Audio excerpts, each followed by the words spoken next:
You're listening to the Uplevel Your Online Business Show, where wealth is empowering, purpose is crucial, and high vibes are non-negotiable. And now, here's your host, certified business coach and practical woo strategist, Sarah J. Loureiro.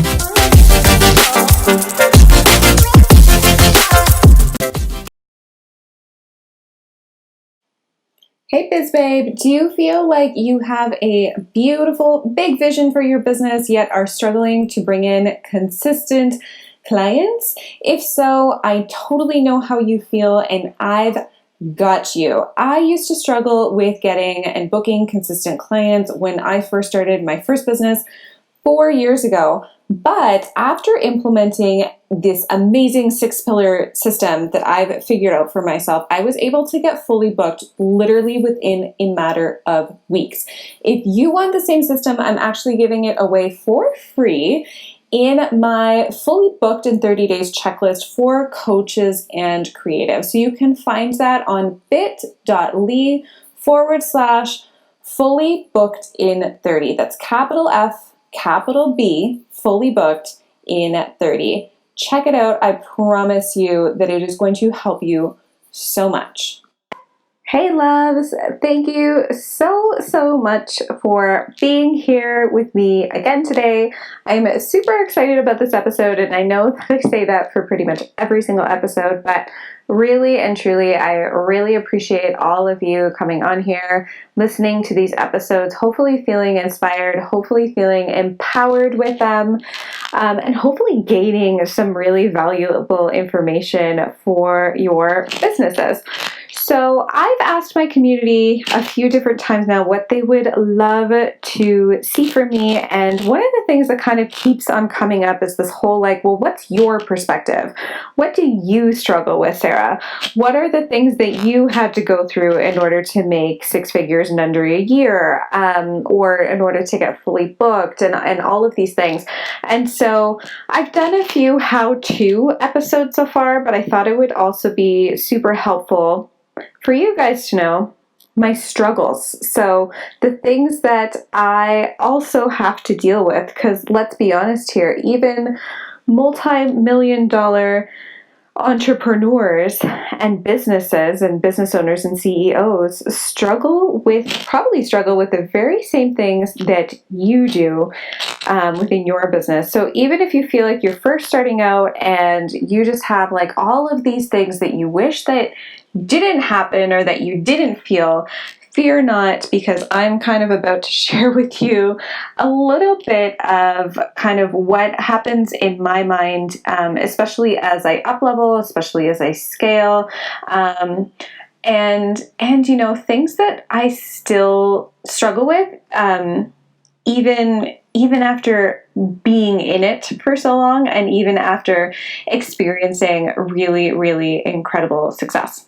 Now, I also want to say here, because I think that this is really important, is that although I kind of still struggle with these things, to be completely honest with you, I have made a ton of progress on everything that I'm going to be sharing with you, and that's really because I chose to up-level my business. I chose to invest in mindset coaches. I chose to invest in business coaches. I chose to learn from the best. And as a result of me doing so, I've been able to shed a lot of these struggles and a lot of the fears and a lot of the mindset crap that so many people struggle with, especially when they're first starting out, or especially before they've invested in coaching themselves. So I'm going to share with you this list to kind of just to help you realize that maybe you're not alone, or, I go through some of these things too, but I also really want you to realize and have some hope that this isn't nearly as bad as it used to be, right? In fact, in some of the things that I'm sharing with you are kind of just passing thoughts, and I'm like, oh, that thought's still there. That's still something that I need to work on, but it doesn't affect me anymore in terms of who I am, in terms of the value that I provide, and in terms of where I'm going. So it no longer becomes a self-sabotaging aspect of myself or for my business. And I really want you to know that, because I want all of you to understand that when you really do the inner work, this stuff really does become easier. And it's not like you are condemned to having these terrible feelings for the rest of your entrepreneurial journey. Okay, so without further ado, let's talk about my struggles with entrepreneurship. So one struggle that completely lags that I cannot let go of is the need to be liked. And I know that so many people in my community face this, and it comes up in so many different ways for the women in my community. It comes up in terms of wanting to please everyone. It comes up in terms of not wanting to maintain strict boundaries. It comes up in terms of wanting to give everything away for free because that's what other people want. And so although I've gotten over the first hump of this, and although I've gotten over the whole, I don't need to be liked by everyone, I don't need to niche myself to every single person who's just starting businesses because not everyone is my ideal client, I've been able to implement really amazing boundaries in my business, which feels really good. But I'm still getting over the lashing out and the potential attack of character that very rarely, but sometimes comes out because there are people in your community and in my community and just all over the internet who refuse to take personal responsibility for their actions.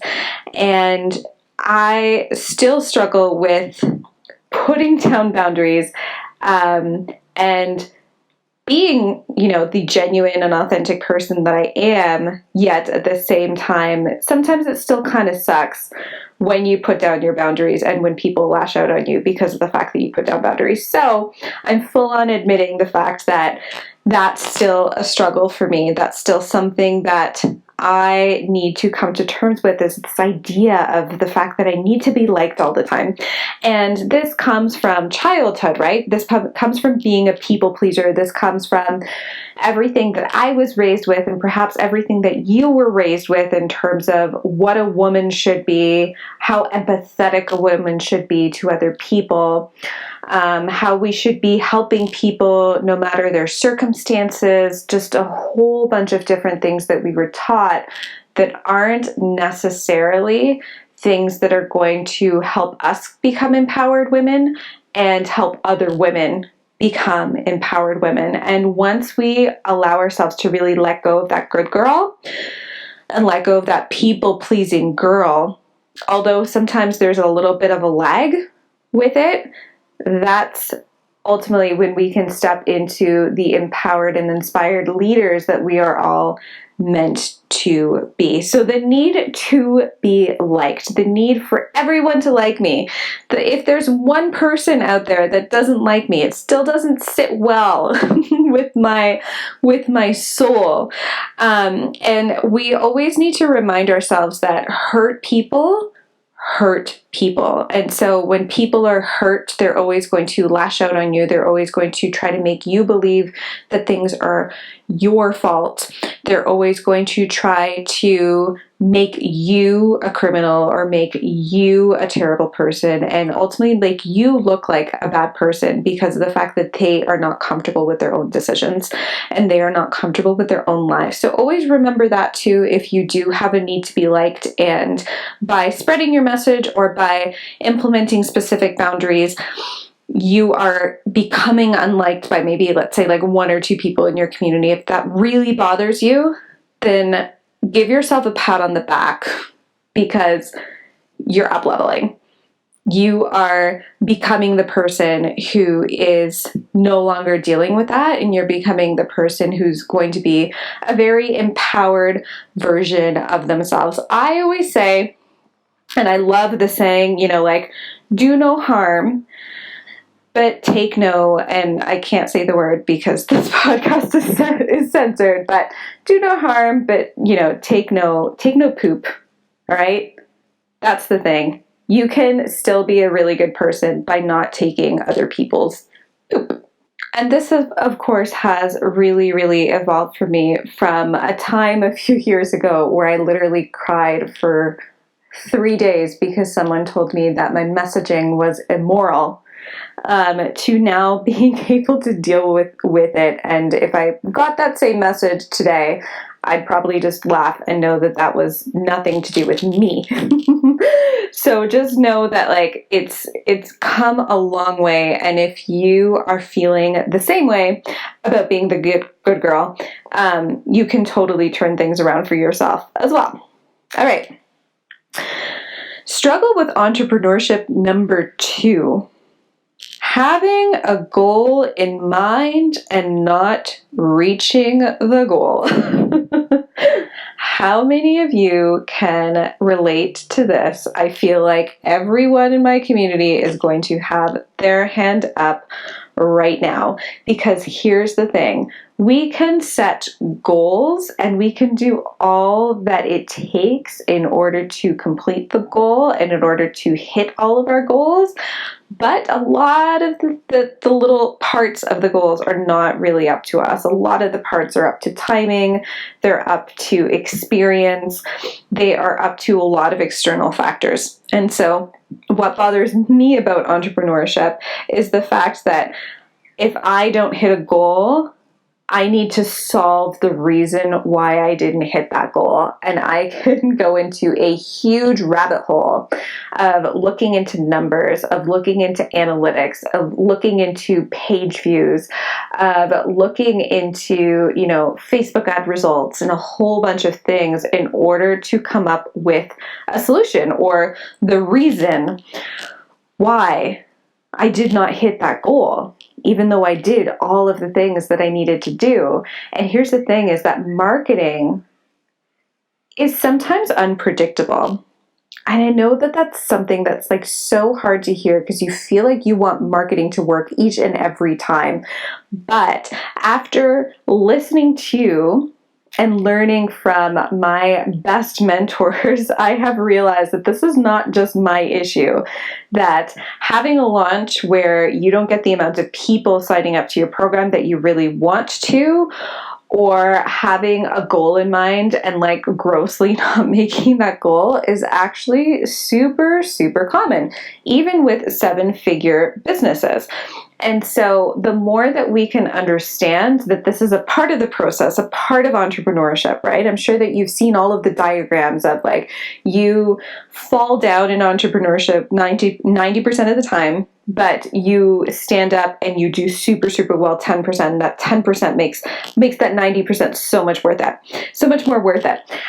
And that's still something that I struggle with to this day. Although, like I said, because of the fact that I have been doing so much work around it, it no longer bothers me as much. In fact, my launches feel so much more low-key, laid-back, in flow, where I still meet some sort of goal.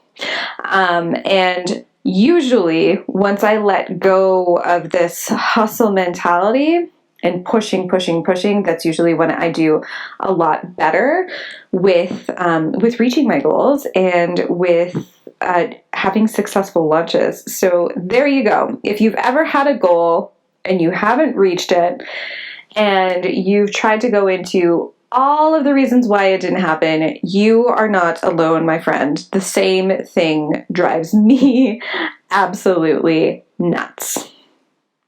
All right, and the third struggle that I personally have with entrepreneurship is giving too much.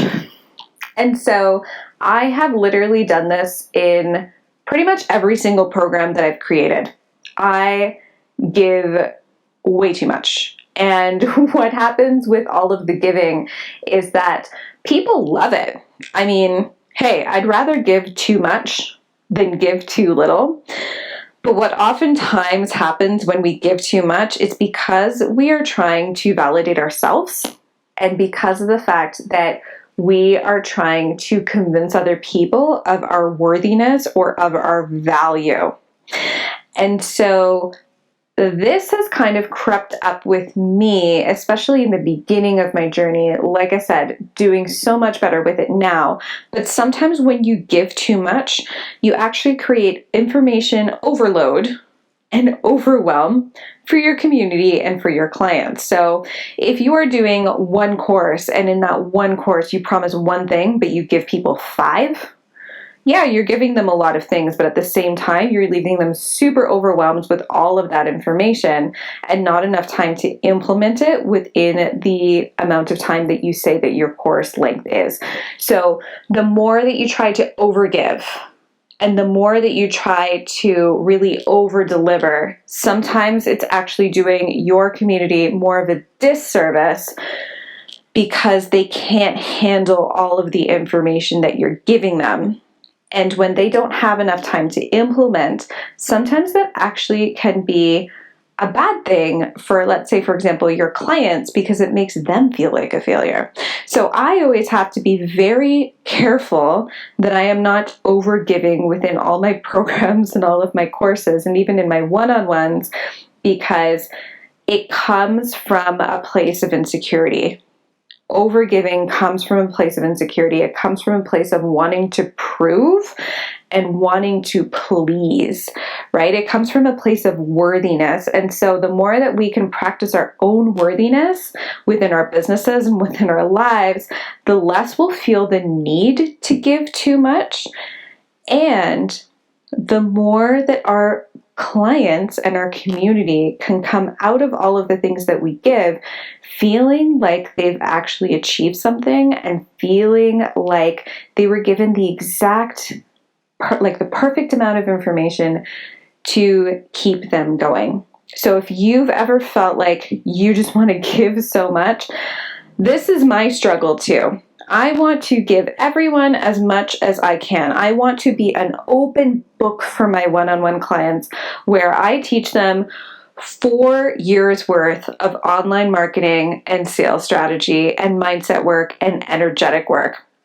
In fact, I want to teach them a lifetime of personal development that I've done, of yoga, because I'm a certified yoga teacher, life coaching, because I'm a certified life coach, business coaching, because I'm a certified business coach. I want to teach them everything.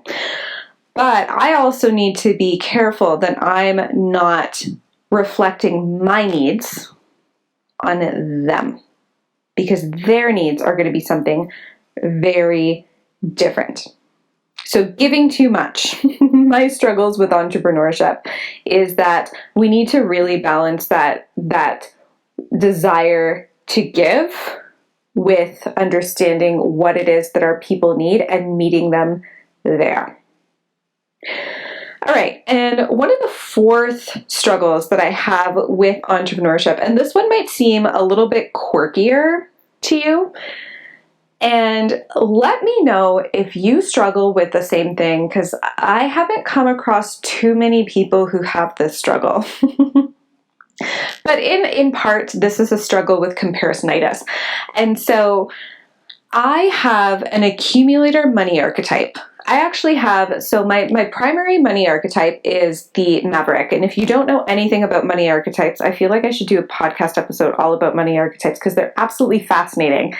But basically, my primary money archetype is the Maverick, which is awesome. It really, really allows me to think outside the box, to create creative programming for my clients, and to really help me grow my business. But I also have an accumulator money archetype that isn't necessarily a bad thing. Because here's the thing about personality tests and all of these types of things that we do.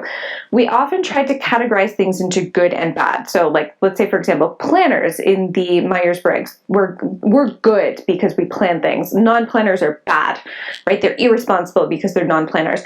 That couldn't be further from the truth. And the same thing goes with money archetypes. There's no bad archetype and there's no good archetype. It's how you balance your money archetypes and how you balance your spending that is good and bad.